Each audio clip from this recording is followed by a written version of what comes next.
Hey, welcome to a new season of Eyes and Teeth, and one which I've named Funny for Money. I'm talking to more funny personalities in different genres of the business, and today I'm excited to track down one of the hardest working in the business. Even during a pandemic, he was called upon to warm up TV shows virtually. There were still audiences, and yes, they were at home, but a TV show still needs its audience to be awake and energised, and this was the man for the job. I first met Andy Collins in the Malvern Hills on a cold morning in December in a rehearsal room, ready and waiting to read through our pantomime script for Aladdin that year, and in it we had the lovely Sarah Jane Buckley, the gorgeous Nicole Davis, the brilliant James Biddlecombe as Dame, Dr. Carl Kennedy, aka Alan Fletcher from Neighbours, and if that wasn't the dream cast, Andy Collins then walks in, and don't forget, there's this little ventriloquist sat there with a skunk on his knee waiting to go. These first few moments of meeting your cast is so nerve-wracking. Is everybody nice? Are they all divas? And 15 minutes into it, everyone's laughing, the mood is relaxed, and you know the next 5 to 6 weeks, this group is going to be your family. The ensemble were fantastic too. We had such a laugh, as was our director Simon Rawlings and musical director Pete Kelly. Just a great bunch of people. Andy and I shared a dressing room. We were like brothers. He would bully me, we would argue, but we'd get on. And I had the pleasure of making him a cup of tea one day, and that was a mistake because it stuck. I became his tea boy, but he called me something else. Since that pantomime in 2004, I've been to a few golfing events when Andy was captain at the Comedians Golfing Society, and he's been the warm-up man on a few of the TVs I've taken part of. One of which was a TV pilot I still have on tape, of me being introduced by Bruce Forsyth, and Andy was there behind the camera, spurring me on. And again, during my interview on the Alan Titchmarsh show on ITV, it's always great to see him, and he deserves to be at the top. He's a grafter, and it always involves laughter. He's a laughter grafter. So we talk about pantomime, La Voix, Aylesbury, family fortunes, garden SOS, and TV warm-up tricks of the trade. Welcome to Eyes and Teeth, Season 7, Edition 1, with Andy Collins. Hello, everybody. Hello, mate. How you doing? Hello. You mean hello, Steve, and the other one? Yeah, I'm good. I'm really great, Andy. We first encountered each other back in Malvern, in the Malvern Hills in Worcestershire, in 2004. Do you know what? I am right now. I'm going up my stairs because on my stairs I've got like my showbiz wall with all my posters of all my theatre shows and pantos and tours that I've done, and I am looking at our poster. I'm top right. You're in the middle, centre position. All right, you didn't have to tell me about the billing. You look so young there, mate. So young. Oh, thanks. I was thinking you were going there to remember what I looked like. I must admit, I thought I was talking to a different Stephen. So this is a bit of a shock to me. This isn't the Mulhern. He's the PH. Oh. And I'm the V. I thought I was playing in for a penny. Okay. How are you, Stephen? Long time no hear. Mate, that was a great panto, wasn't it? I will say that it's probably the best Christmas season I had. It was such sociability. It was just gross socially. It was great, wasn't it? And it was. It really was, because we were with Dr. Carl Kennedy, Alan Fletcher. We were all in the same digs, which was amazing. And it was, like you said, it was a social. I can't remember, if I'm being honest with you, I can't remember anything about what we did on stage. But I do remember what we did off stage, and it was brilliant. And it was just such a great, fun time. And I think if you're having a fun time during a pantomime, if you're with a cast that you really enjoy, then that comes across on the stage as well. And I've been very lucky. This is I'm coming up to my 20th panto, and wow. I've only ever had one that was not fun, if I'm honest. That wasn't our one. Was it not our one? 19 was such great fun, you know. I've only had 11, and I think one of those was slightly dodgy, but I still enjoyed the dressing room banter. There was just a lot of aspects to that panto. I think it all needs to fall into place, doesn't it? The cast members, the crew, the town where you're in, or the city where you're in, and the little heaven where you're staying in the digs, and the socialising, the laughter. It does all come together, and you won't forget that year. But if one of those things is out, it could be kind of put you off, couldn't it? Gotcha. And you've got to believe in what you're doing. You know, we're on stage wearing tights, wearing silly costumes, sometimes doing gags that are really cheesy. But if you sell it well, and if you believe in it, and you really have a, you know, that's all I ever ask. Whenever I've got, you know, and I've worked with all types. I've worked with boy band members. I've worked with Australian soap stars. I've worked with reality stars. The golden rule for me is, if as long as you're giving it your all, I'm giving 110%. So should you. And if you walk on stage and you're just going through the paces, nothing winds me up even more. And I won't accept it, and I won't take it, and I'll let you know that it's not acceptable. Because I worked with the best in Panto, and they never walked it through. So why the devil should you? You know what I mean? I totally agree with you. If you're not gelling on stage, or if that magic isn't there on stage, the audience feel it, don't they? And it's, of course they do. It can affect that. And it's a great thing to do. It really, I love Panto. I love it because I really enjoy the fun, the banter, I'm based at Aylesbury now, so I'm coming up to my 10th year at Aylesbury. Wow, mate. So like a regular there. Yeah, so what is it you love about that place? Because you keep going back and they keep wanting you back. Yeah. I can't explain it. I've never had that before. Normally, you do a panto in like where we were, and then the next year you're in Real, and then the next year you're in Sheffield. Yeah. And I've had 10 years at Aylesbury, which is brilliant because then you can really build up that rapport with the audience. And I do, my routine, which is like the 12 days of Christmas. You put a lot into that. I mean, it's literally, you put all your energy into that. You've got energy throughout the whole show. And by the time it gets to that curtain call and you're starting to do that song sheet, I don't know how you had energy to do that every night. Twice a day. The caffeine, mate, I tell you. But the thing with 12 Days of Christmas is the highlighters, of course, on the 12th day, water pistols. Now, when I first did it at Aylesbury, I would go out into the audience and they weren't expecting it. But as the years go, they're coming up more tooled up than me. You know, these kids are coming with the biggest water pistols I've ever seen. No. And like the other year, I flew in from the ceiling, and Lavoie, who I do the panto with, said she was on the stage and she was looking out while I was doing the water pistols, and they were firing up at me and I was firing down at them. She said it was like the Bellagio hotel in Las Vegas. Vegas, yeah. It was amazing. So I love it. I love panto. It's a great release for me. I really enjoy it. Yeah, definitely camaraderie. And Lavoie is great. I did do an online thing with Lavoie last year, and she's fantastic, isn't she? Really charisma. You touched on it there as well. That if you have that charisma, that fun and that bonding on stage, it comes across. I can't tell you how many scenes I've done with her on stage, and I look at her and she looks at me and I go, "You have no idea where we are." Because, and then she goes, "Nope, haven't got a clue." And it's fun and it's just great, and you giggle but the great thing is, you make it part of the show, so the audience, because there's nothing. I mean, I've watched pantos where people have done the cod laughter, or they've gone wrong, and they've made the audience not feel part of the joke, and that's a great thing that Lavoie and I really work hard not to happen. You know, if we muck up, you're with us. You know what I mean? We're all in it together, and that's nice. Lavoie and I have been together on this panto in Aylesbury for 5 years now. Her and I have been together on it, and we're both on the same page of we want it to make it a real good experience, because it's not cheap to come to panto. You know, if you come with your family, it's over £100. You know, it's a lot of money. But it's a great experience, isn't it? It really is a whole day and night out, isn't it? Because you plan your trip, you have your dinner, and then you've got the whole panto experience. You're in that theatre for 3 hours with your kids. Yes. And it is. Yes. I was speaking to Jeffrey Holland the other day, who's a panto legend as well. He says it's the first experience that they get as children to see the theatre and see these performers on stage, and it's just it's an experience you don't forget, isn't it, when you're young? And listen, I'm sure your listeners will be going, "Oh, I've heard that said before," because everybody says that. Everybody says that, and it really, but it's the truth.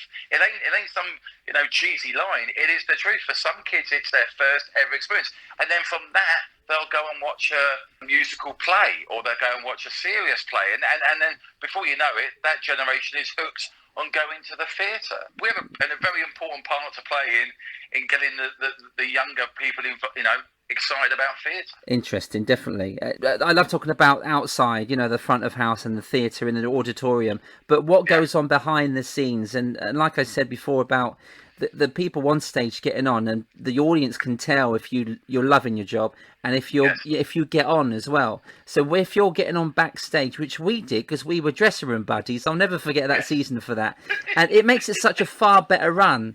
And not to go quicker, you want it to go slower because you don't want it to end. I was your tea boy or tea maker. You were my tea boy. You made lousy tea, but like my. Oh, hang on. You've never told me that in 16 years. You've never said that. I now make the best tea, by the way. I was your tea bitch, and you always told me I made good tea, and that's why I always ended up doing it. But I wanted to keep your spirits up. But it was, I never drank it. I just always poured it away. But with time. But you're right though. If the not just the cast, but if the front of house and the backstage crew get into it, it's a wonderful experience. And when you finish that last day and you go home, it's the worst feeling in the world. We call it, it's called the Panto Blues, and it's called that for a very good reason, because you just go home and you go, that's over. That was all that adrenaline. It's really sad. Where do you find you put your adrenaline? Because once it does finish, now if you stop working completely, and you'll know this, you get the bug. We're off for 2 weeks, and you can't shut down that quickly, can you? You need to slowly, or you just need to keep going. What do you do to keep? Do you go on the golf course or? I try to, if I'm honest, I try and go away for a couple of days, just have a little bit of a break, a little bit of a shutdown, a recharge, and then straight back onto it. But because I'm doing the radio show, to be honest with you, I do the radio show while I'm doing the panto. So I'm up at 4 o'clock in the morning. I do the radio show, then I come in, I do the panto. The theatre look after me. I've got like a little bed in my dressing room. I have a little power nap. I do the shows. I go home. I sleep. I do that. It's just like a routine you keep. Yeah, a routine. The wonderful thing is you're within a 10-mile radius, aren't you, with the theatre and the radio show? That's quite close. Do you live near there as well? I live less than 5 minutes from the theatre. Wow. And I live about 15 minutes away from the TV studio by car. So. It works great. The hardest time for me is the rehearsals. We literally, as you know, we used to in the olden days, ladies and gentlemen, in the olden days, we would have 2.5 weeks, if you were lucky, maybe 3 weeks rehearsal time for a panto.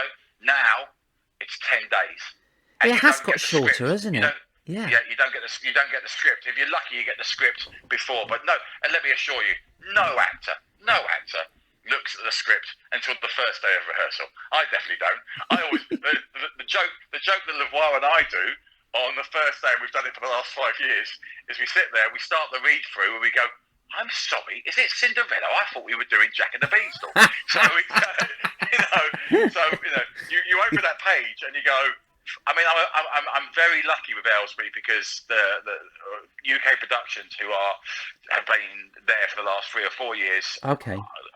They ask me and Levoir and Chris Nelson, who's our director, to have an input on the script as well. So we normally all get together in like October. They give us a script. We can add stuff, tweak stuff, and it's a relationship that works really well.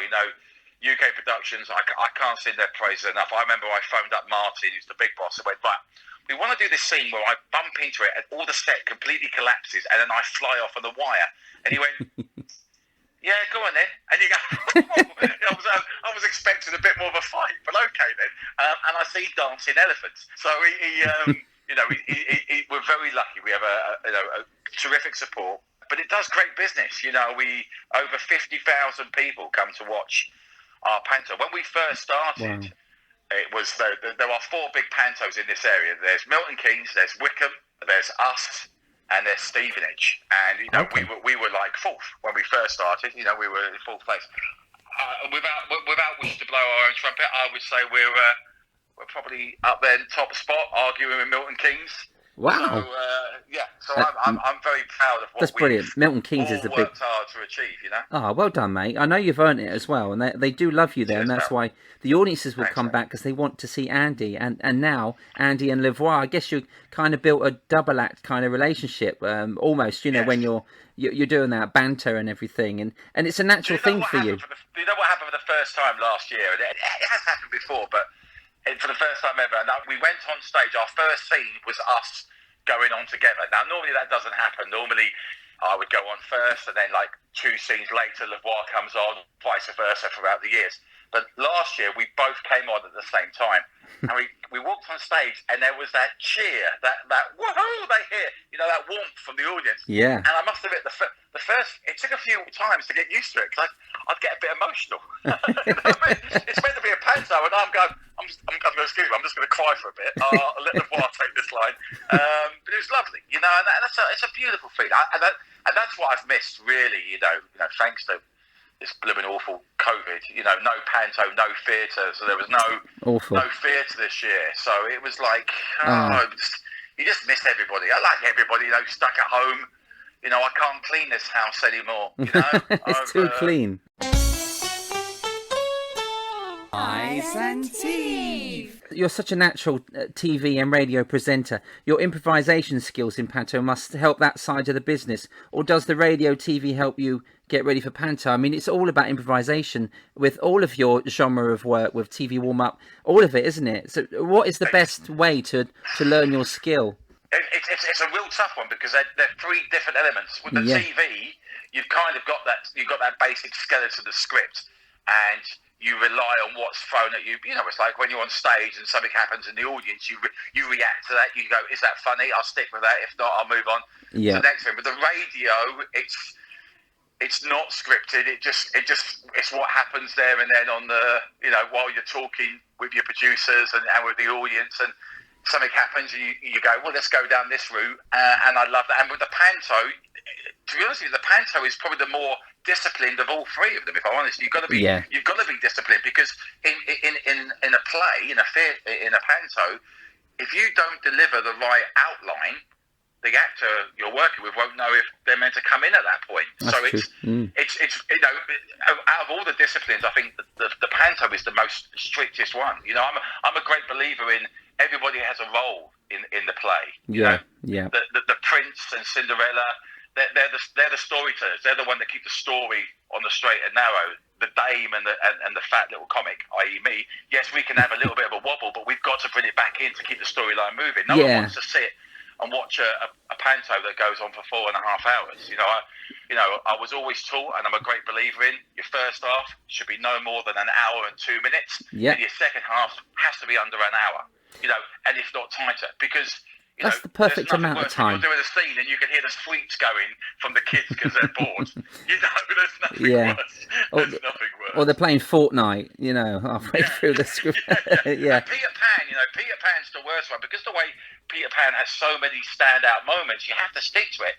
And it's one of the longest pantos to do, and it's we over the years I've done more Peter Pans than other pantos. Okay. And it's just like, how do we like? Do we need the nursery scene? Should we just go straight to the island?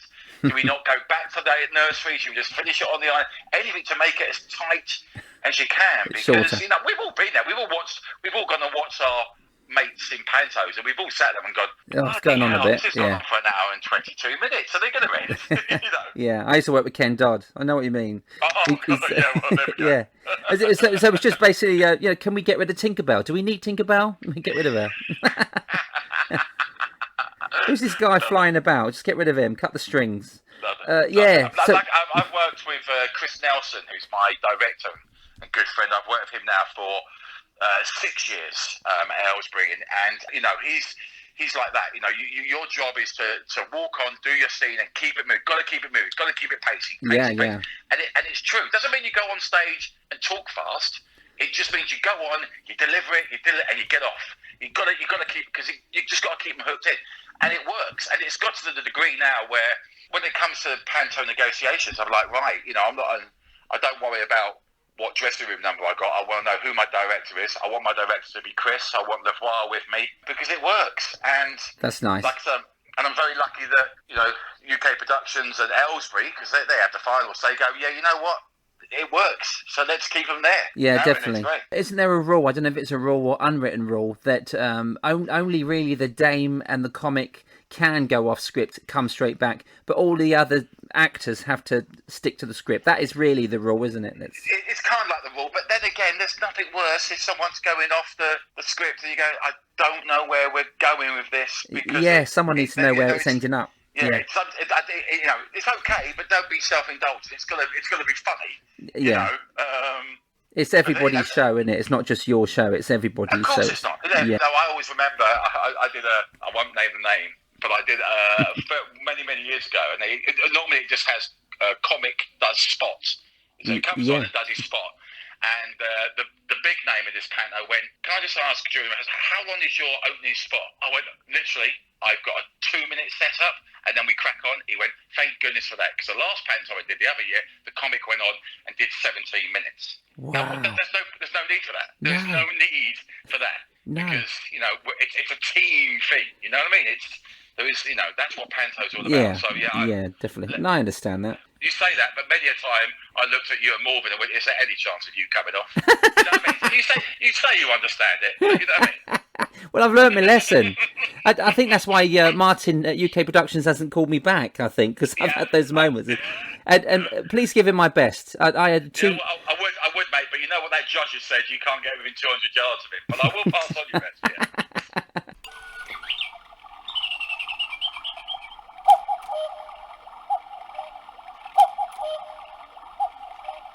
Can we talk about my favourite TV game show, Family Fortunes? And not everyone will know this. You hosted Family Fortunes, and I watched one of your episodes today on YouTube. Mate, you are such a natural, and you bantered, and you do stick a few lines in, and I don't know, you're probably a mate of the latest... Gino, yeah, I think you're a mate of Gino's, but I prefer Andy Collins. I just think it's based on words. How that came about, right? So Les Dennis...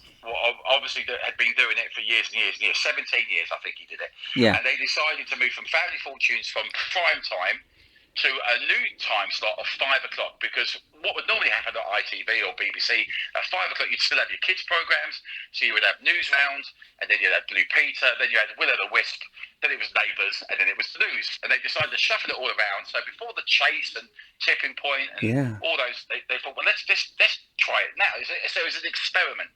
So they would do so it was like an hour long, Family Fortunes 5 till 6. And Les went, there's no way I'm doing that. So I'm not doing it. And obviously the budgets are being slashed. They gave me a call and went, we'd like you to do it. And I went, oh, well, okay. So I went in for a reading. I liked the show anyway. Yeah. And because I was basically very cheap, they went, okay, we'll give it to you. And it was like, wow, okay, that was I wasn't expecting that on a Tuesday. But it was hard going. We did 5 shows a day. We had no auto cue. I had 2 writers who did basically their job was to give me some key points about the families. So I had to, work out my own intros and stuff like that. Wow. Like I said, 5 shows. So five shows, no auto cue, no audience. So we did the whole shows, and then we did one day where we had an audience in, and we just filmed them, and then we'd get them to change their outfits, and then we'd put them on a green screen behind us. Wow. So it would be the same. So you're That's seeing crazy. for the whole series, basically in a different top. And we did 2 seasons worth, so 2 years worth, 2 seasons worth in 6 weeks. So we smashed it out. You're kidding! That's hard work, isn't it? I was exhausted by the end. Yeah, it was a proper. But what no, and I did it, and it worked. It worked really well. It did better than they really anticipated. From that, they did The Price Is Right with. Joe Pasquale. Yeah. Then then they went and then Tipping Point and all those. The chases were coming in. I thought, this is it. I've cracked it. And they went, well, we're going to move Family Fortunes to prime time, but we're going to do it with Vernon. And you go, okay. Is that what happened? Oh. That's what happened. Yeah. Oh, bless mate. But typical. This is the terrible world that we live in. Of the showbiz world. No one from ITV told me. Vernon Kay told me while we were playing golf on my backswing. He went, I'm sorry to hear I'm taking over Family Fortunes. Funny enough, I lost that game. And, timing. Yeah. Oh, wow. Timing. Yeah. Oh, well, I'm sorry to hear that, mate. It was a brilliant experience. How many people could say they presented a game show that everybody knows and did it for like 2 seasons? I've been a question on Pointless and Connect. Oh, amazing! Well, do you know what? It is, it's history, but it's nostalgia, and it's the best show. I love Family Fortunes, I do, and I think you're one of the best. I did Garden SOS. Do you know DIY SOS? Oh yes. Yeah. They did a garden version, right? Because Ground Force was ending because Alan Titchmarsh didn't want to do it anymore. So they said, right, Family Fortune's finished, and literally 2 weeks later, I got offered the job of being the presenter on a Thursday night, 8 o'clock, Garden SOS. So literally, I finished Family Fortunes, went into doing that. That got like 8 million viewers on a Thursday. I loved it. Hard work. Yeah. I turned up for my first day in this garden, and I went, right, when's the workforce of 40 coming to help us do this in 2 days? And they went, oh no, it's just the 5 of you. And I was labouring because they were all like specialised builders and gardeners. So I was shifting wheelbarrows everywhere. You really get your fingernails dirty, didn't you? You really do go for it. When you've got a job, you put 100% in. Yeah. Oh, I loved it. But last of the season, then Titchmarsh came back with Groundfuls. We got the chop, but that's show business, man. That's how it rolls. You just got to roll with the punches and deal with it. And one door closes, another one opens, and all that. Yeah, that's the business in it. Oh, conservative. I've worked with you on a couple of TV shows. I turned up once, and you were the warm-up artist for a pilot TV show I was making with Bruce Forsyth and Vernon Kay. Do you remember Saturday Night Showdown? That was a really good show as well. John Coleshaw was on, Denise Van Outen, and I got a 10-minute spot on there. It went really well. I remember that. But that's the thing. All the way through this, I've always done the warm-up. The warm-up's always been like the steady job and built up a very good reputation. But once again, right place, right time. I was doing kids TV. Yeah. And Ted Robbins, you know Ted Robbins before. Ted, yeah, definitely. Ted Robbins was, if I have Luke Skywalker in warm-up, he's Yoda. And he was on the Slammer as well, wasn't he? Hosting. He was on the Slammer. He was on Phoenix Nights, and he had the ITV kind of like warm-up circuit. That was his. They would only ever use him. Right. And he did Blind Date and stuff. And he said, look, I've got this show that I'm doing, but I can't do the last series. Would you want to do it? And I said, yeah, what's it called? It's called Man O Man. I don't know if you remember Man O Man. Okay. It was basically blind. It was a bit like an X-rated Blind Date. And I went, right. Yeah, and I absolutely loved it. But thankfully, they liked me. And then from there, that was it. And then I was just offered jobs. And then I got offered Friends Like These with Ant Dec. Yeah. We formed a friendship that's been going on ever since. And I would say I'm Ant Dec's bitch. Whenever they do a TV show, I'm their warm-up man. Like I was yours. Do you make their tea for them? I make their tea. Basically, I make their tea, but unlike you, I make it directly. So it's it's full circle, Oh, it's amazing. Yeah. I mean, you were key, actually, in getting me a nice spot. After I'd done Britain's Got Talent, you were key in getting me on the Alan Titchmarsh show, which I absolutely loved, that afternoon gig that we did. And again, you were behind the camera and you were doing the warm-up. Your job is really important in warm-up, isn't it? It's setting up the audience, isn't it? And it's not as easy as just talking and filling in. You've got a big job to do on them. I think the responsibility of a warm-up man is to make that audience who don't know what they're coming to watch or do know what they're coming to watch, what we expect of them. And because I've been a presenter and I've been the other side of the camera, I know what the act would like. I know what the presenter would like. So I was able to say, look, when he comes out, he's going to wave you and make sure he waves back. Simple stuff really, but you'd be amazed how many people don't do that kind of stuff, as well as making it funny and part of the show and when there's a long pause. But the Titchmarsh was a great series to be on because obviously I did the Paul O Grady show. Then I went to the Titchmarsh show. And while I was doing the Titchmarsh show, I was also at times working on Celebrity Juice. So we would film the Alan Titchmarsh show, right? So I'd go on stage and like you said, the audience were about 250, WI, an older audience, let's put it like that. So we all cheating out, be all like, during the war and cheeky chappy and stuff, but very squeaky clean. I finished the Titchmarsh show, I'd jump on a taxi bike, be whisked across to the other side of London, literally would arrive just in time, given the microphone, walk on stage to do Celebrity Juice with 250 audience that were a bit like from an 18 to 30 holiday. What a contrast. Wow. Sometimes I had to remember where I was to get the right material. Yeah, because the contrast in them audiences and the material has to be slightly different, doesn't it? Obviously, completely. Massively. Yeah. Same meat, different gravy. But you know what I mean? You've still got to get them there. Yeah, definitely. Can I just go back a little bit? I mean, you mentioned taxi bike. There's no harm in sounding a little bit camp and saying tuk-tuk. You can say tuk-tuk.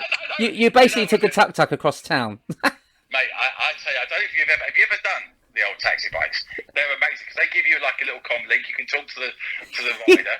But you could also have the radio on. I can't tell you how many times I've fallen asleep on his shoulder while we're whizzing through London. You know what I mean? And he goes, Andy, we're here. I go, I don't understand. I could have rolled off this bike. What was stopping me? You know what I mean? Yeah, my 30th, Nina took me to Gordon Ramsay's restaurant, and then we jumped on a taxi bike, one of them tuk-tuk things, to the big wheel, done the big wheel, and all that. And so she looked after me. So I didn't want to go on a taxi bike, but she did. She's always wanted to go on a tuk-tuk through the West End. Well, it was a great experience. No, but let's not take away from why you took that taxi bike all the way to that show. So Celebrity Juice, completely different audience. Were you allowed to say what you wanted? Were there any rules on that aspect of? Yes, there are rules, but there are rules because obviously it's Keith's show, right? And it's quite for me it's quite a sweary show, right? Yeah. So the language is somewhat blue, and there is so much stuff that gets recorded that you will never see because it's too blue. So for me, the golden rules on those type of shows is don't go out and F and blind and go for the ultimate swear word because yes, you'll get the laugh, but where is the presenter meant to go once you're off? As a warm-up, the golden rule is when you're doing a warm-up, you're the bridesmaid. You're not the bride, right? Yeah. You're not there to steal the scene. You're there is to get people fluffed up, get them enjoying themselves and having a good time and ready for it. So for me, there was certain protocol. When I was on the stage, fine. When the main band came out or the main presenter, whoever it may be, I would step off the stage. They had the stage, I was to the left. You know what I mean? It's little things like that. I've heard stories of warm-up men being on stage and the floor manager saying, right, we're ready, and the warm-up man goes, no, I'm not, I haven't finished the gag yet. No, it don't work like that. Oh, you know yeah, what I mean? yeah. And it's hard. It's very hard because you think, because sometimes you'll be on stage, you'll do your bit, you'll step off the stage, and then and these are other shows, and the presenter is doing their thing, and you're going, oh bloody hell, I could do this so much better. But you got to hold that down. That's not what you're paid to do. Yeah, You definitely. know what I mean? But you're more than a filler, aren't you, Andy? It's much more than that. It takes great skill to not only have to have enough material, but you need to know where you left off when you're cut off halfway through a gag or routine. Yeah. You've got to remember names of the audience members you picked on 10 minutes ago. You've got to remember for in the last break for continuity.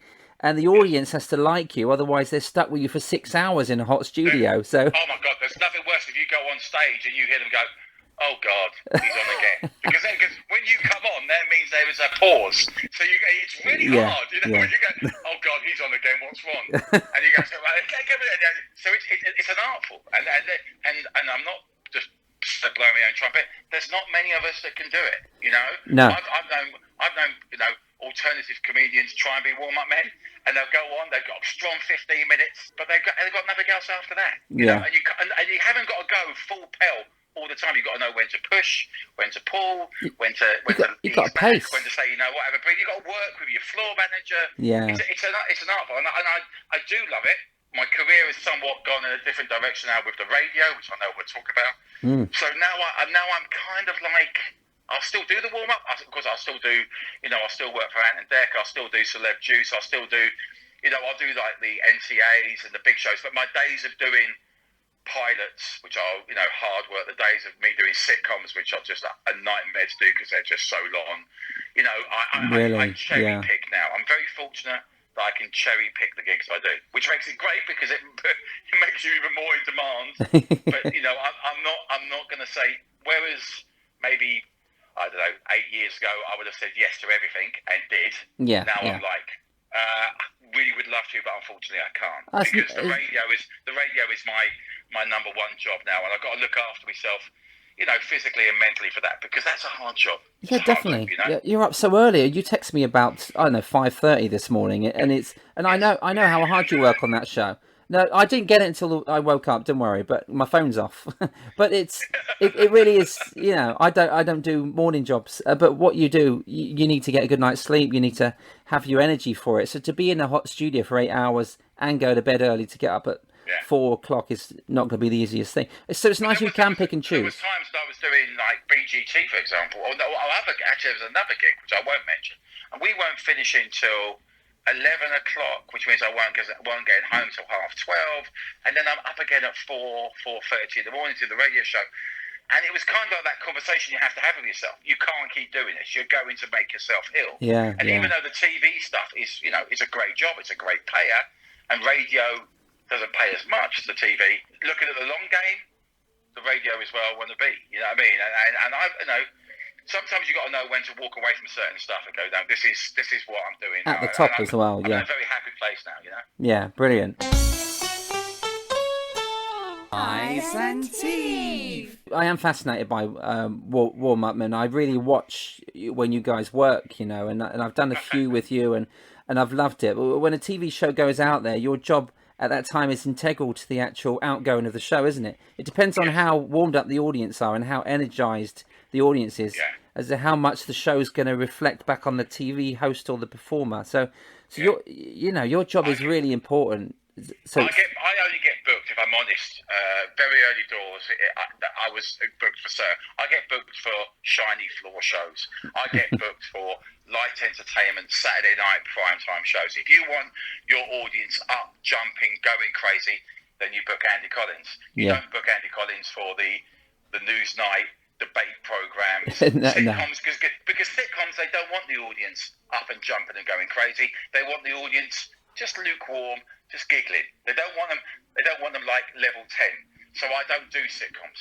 No. I try not to do game shows and panel shows because, once again, they don't really want them too whipped up before the panel come out. So I don't do the QIs of this world. I don't do that shit. But I do the X Factors. I do Britain's Got Talent, Saturday Night Takeaway. Energy, complete energy. And one of the greatest gigs, funniest gigs to do is a live TV show. I love doing Saturday Night Takeaway because it's live. You get them whipped up, and then you hand them over to the boys, and the boys just take them to another level, and that's a beautiful feeling. But I used to do X Factor, and you know the round with the chairs. If you've ever watched X Factor, they have like 6 chairs, don't they, and 8 acts, but they can only have 6 acts. So they chop and change it. And we used to film that at Wembley Arena, and I went on.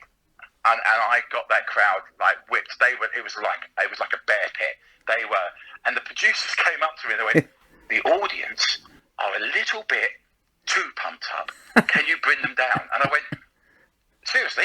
No, I can't. There's 10,000 people out there. I've pulled the pin out of that grenade. You're just gonna have to deal with what you got there." Because they were. Wow. It was vicious, but it was a fun bit. It was a brilliant vibe and energy, and I love doing shows like that, you know. And Saturday Night Takeaway is and always will be my number one favourite show to work on. You've got a Saturday Night Takeaway coming up soon, haven't you? Is that something you look forward to? And we're going to do it like virtual audience, so a bit like how we did BGT. Okay.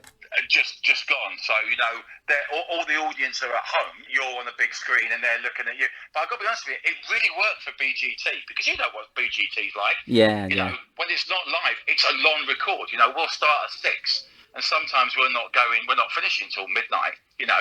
And normally what would happen as a warm-up man, you start off as a warm-up man, but by the end of it, you're a UN peacekeeper going, "Please stay, don't fight each other. I know it's 1:30 in the morning, but we'll be done by 2.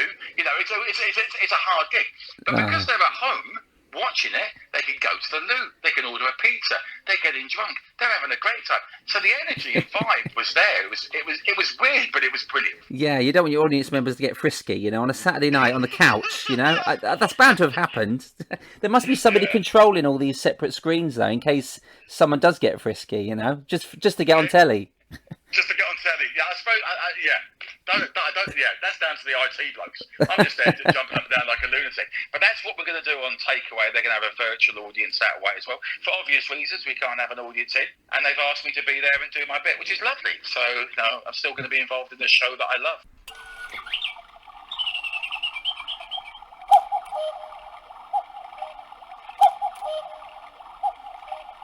The last time I spoke to you, actually, I said I may be seeing you at Christmas, or I think it's going to be October, recording the Christmas show, and they went with somebody else in the end. But there was also BGT Champions they asked me to do, and then they went with someone else. So I am always on call, ready to work with Andy Collins. But I'm kind of excited because I'm thinking, you know, I might get a bit of TV exposure, but I'll get to see Andy again. And I'm thinking, no, it really is a nice feeling to know that, you know, one of your pals is behind the camera. And that's so kind of you. No, it's good to see you. I may need some advice from you, actually. Any golfing advice? Because the last time I played golf was at the Andy Collins Comedians Golfing Society. How many years ago was that? Oh my God, 12 years, I think. Years.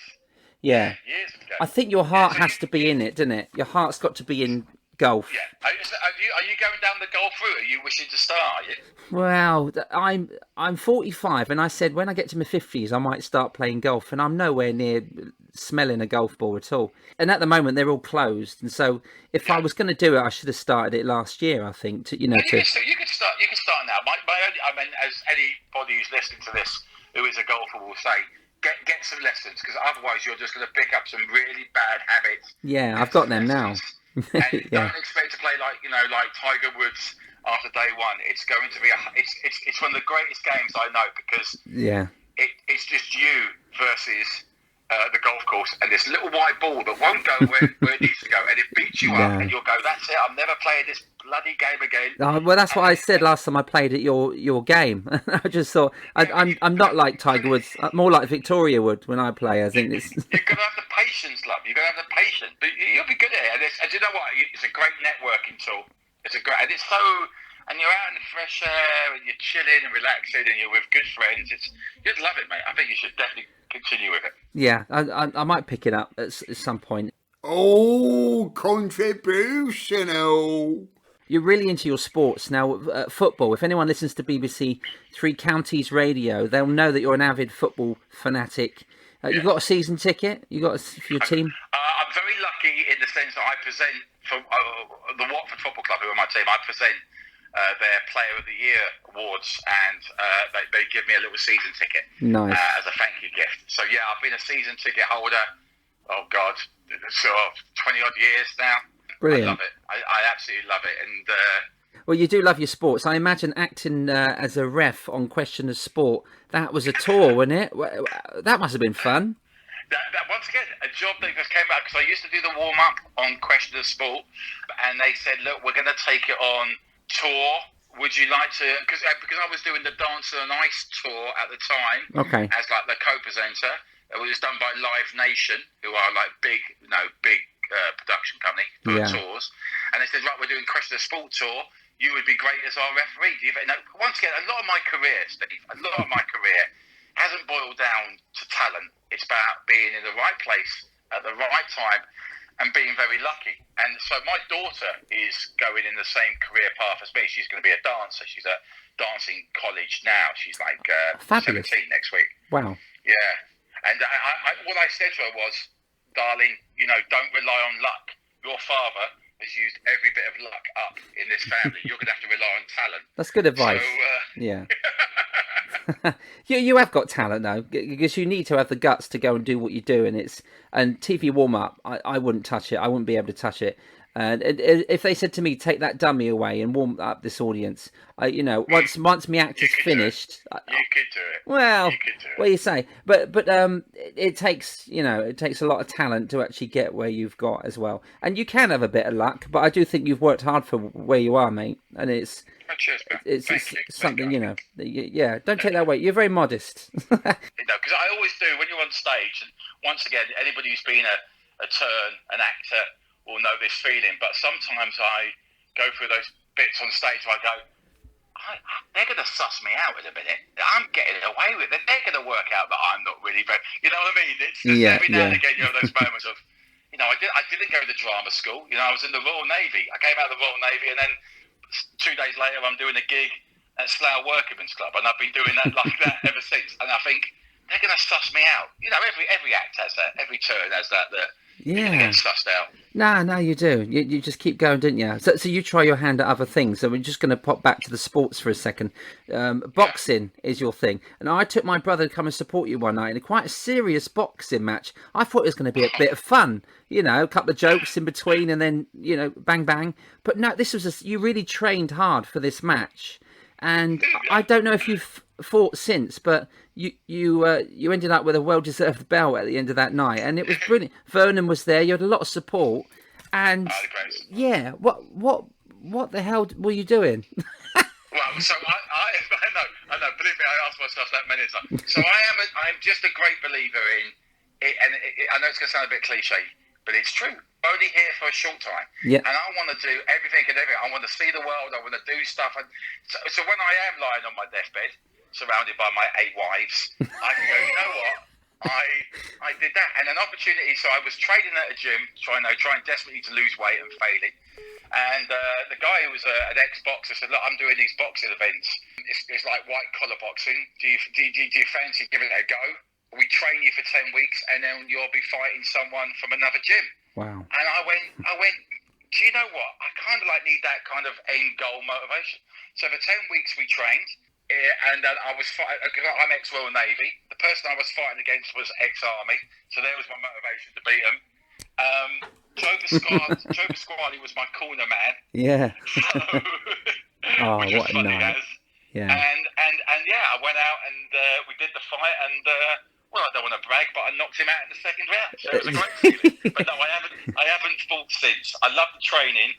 But the actual fighting, it hurts when you get hit, mate. You know what I mean? So yeah, it was brilliant. We were really worried about you though, because you were getting hit, but he got hit more, and it was. But you know what? There's one bit where there's one bit, two bits I remember. One bit I had him up against the ropes, and I was hitting him, and I hit him in the ribs, and in my ear I heard him go. And I went, "Oh yeah, I've got you now." I knew that hurt. So I knew. Really? So then you go, "Okay, so I've got some power there." Found that soft spot. Joe Pasquale was screaming in his top voice in the corner, going, "It's him!" Which I remember. Now they filmed it, right, and they gave me the DVD. And I kid you not, it's been about 8 years since that fight. Yeah. I've never watched that DVD because in my head, it's Muhammad Ali versus, it's beautiful. It's a beautiful bit of boxing. But I know if I watch it, it's going to look like two rutting stags just holding on for dear life.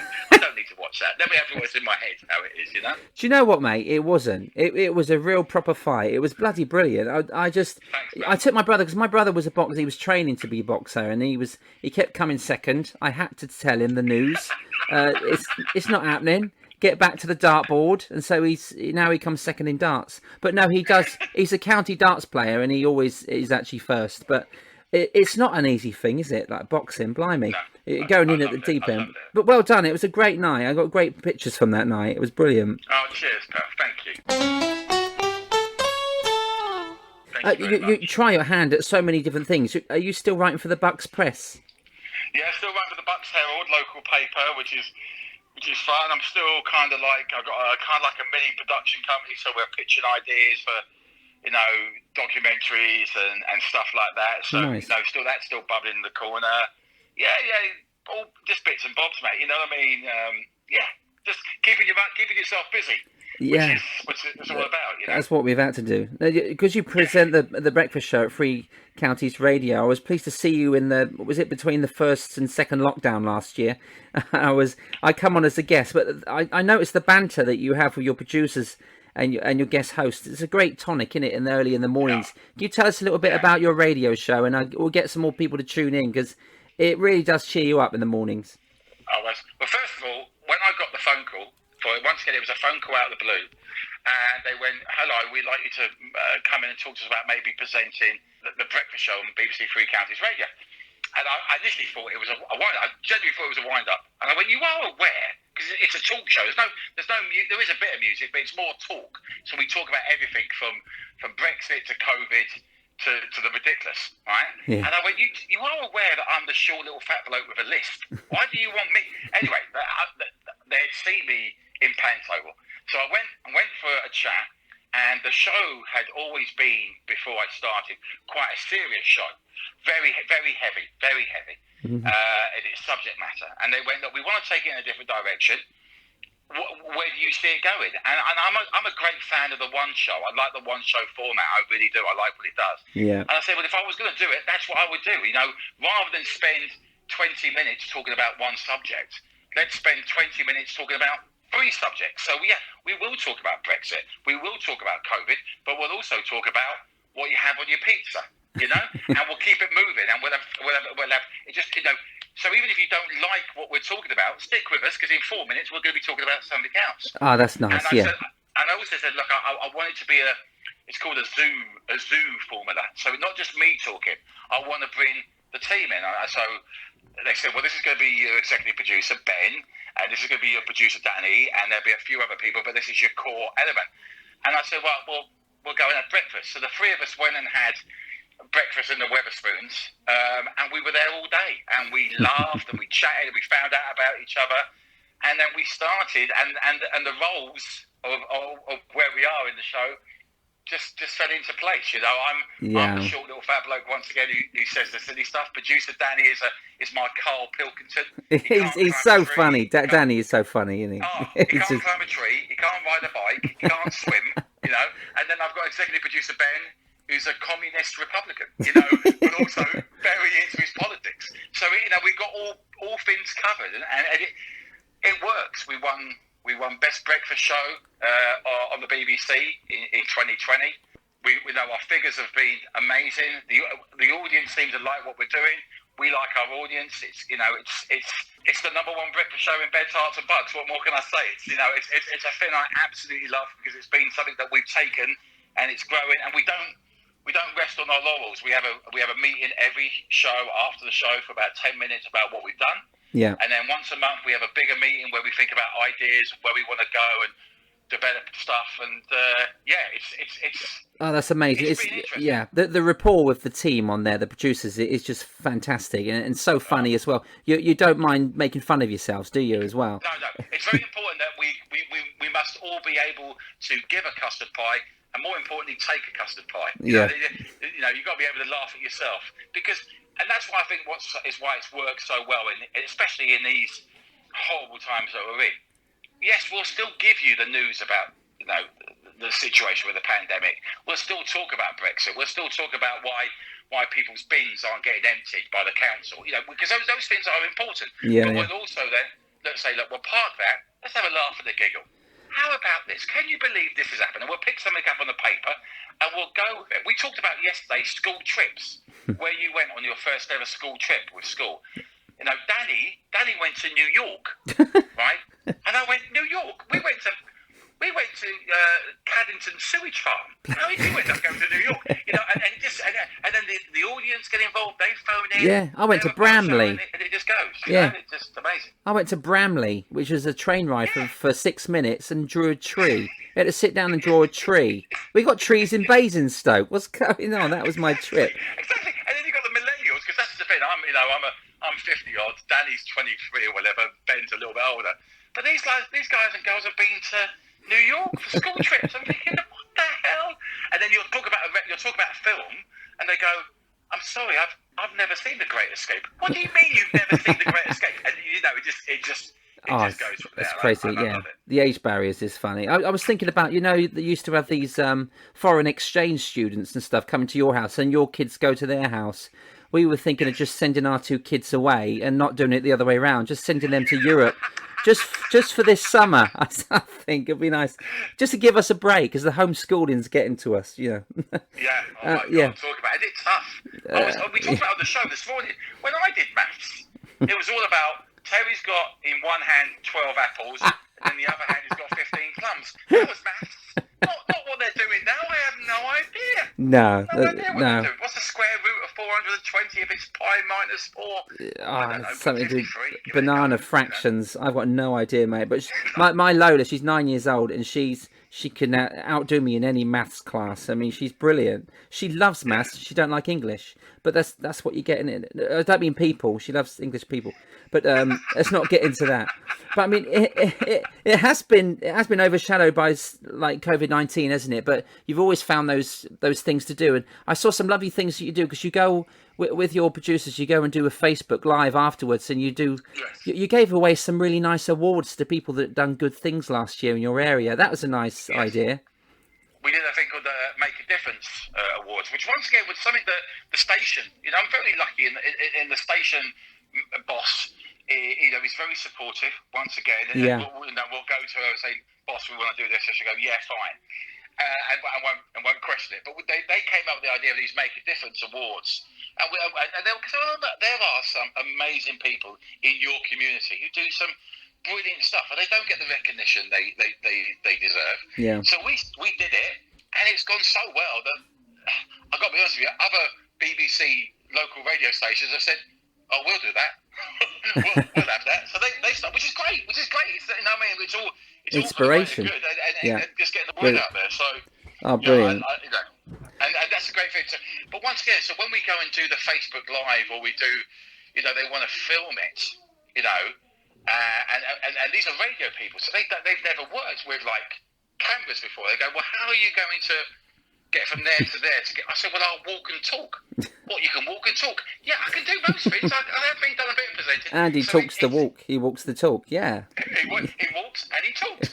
So it's been fun to get the old TV kind of presenter back out of the cupboard and give him a little bit of a yeah, because you've done the both, so you know the ins and outs, don't you? Behind the camera, in front of the camera, and you can bring that to radio, and Facebook Live. Well done, mate. I've really enjoyed I think it's a little bit of I've got a little bit of knowledge on most things, but I'm not a master at it. But I know a little bit about it. You know what I mean? Yeah. I know enough to get myself through it. Well, bless you, mate. What you bring us is always a bit of a laugh. And that's what we need in these times. You're a superstar, Andy. We really love what you do, mate. And you've always supported, your buddies in the business as well. And do so. Really, thank you so much. Appreciate this, and we want to hear more awards for the radio. We want Andy to get British Pantomime Awards. All of these coming your way. You just don't give up, do you? Never give up, mate. Onwards and upwards, and keep reaching for the stars. And you never know what's around the corner. And maybe one day you'll be able to make a cup of tea. You know what I mean? That's my end goal. Once you make me a decent cup of tea, that's it. I'm retiring. I'm heading towards the light. Thank you and good night. I'm going to go and make a cup of tea now, and I do it the way that I know best. And it's... You leave the bag in for too long. You don't leave the bag in for 22 minutes. Oh, no, I don't now. That was a Dave Evans thing. I've been around a Dave Evans house, and he used to leave 3 bags in his cup of tea. 3 bags, tea bags. He left them in there, it stewed, and he drank the tea with the tea bags in. And I don't. Oh. That's not me. I'm... Do you put the milk in at the end? You put the milk in at the end, yeah? I think you probably taught me how to make it after, just before we left. I put the tea bag in, hot water over the tea bag, swish it round, I put the milk in, and I don't have sugar, so I make a decent cup of tea now. I promise I'll make you a decent tea one day. This is such an improvement, because when you used to make it for me, you wouldn't even boil the kettle. So we're making steps forward. This is great. I'm like a proud parent. I'm so proud. Thanks, mate. I was always late for being on stage because I was making tea. I had to stop the tea because you always locked me in the dressing room. Andy, you're a superstar, mate. Thank you so much for this. Thanks for being on Eyes and Teeth. Cheers, buddy. Love to you, mate, and love to all your listeners as well. Thank you very much, guys and girls. Bye, mate. Bye, mate. Eyes and Teeth. Thank you to Andy there telling his story. I'm still upset about the tea making comment, of course, but I don't know when I got good. I know I'm good. I love the tea that I make, and I put loads of milk in it. I know I make a good coffee at home as well, because Nina tells me so. But then is she having me on as well? Who knows? To follow Andy Collins, check him out on Twitter at Andy Showbiz or Andy Collins on Facebook. And definitely tune in to BBC Three Counties Radio midweek mornings to listen to his brilliant award-winning show. Today's comedy quote comes from Steve Martin. Be so good, they can't ignore you. Eyes and Teeth is written, produced and hosted by Steve Hewlett. Vocals by Lola, Nina and Larissa Hewlett. Additional vocals by Rich T. The Eyes and Teeth theme music and jingles are all produced by the one and only cosmic Kevin Dean. Next time on Eyes and Teeth, Poseidon, or God of the Sea. And I say that because if he was Moses, he would part the sea with a wall. It's the extremely talented Pete Matthews.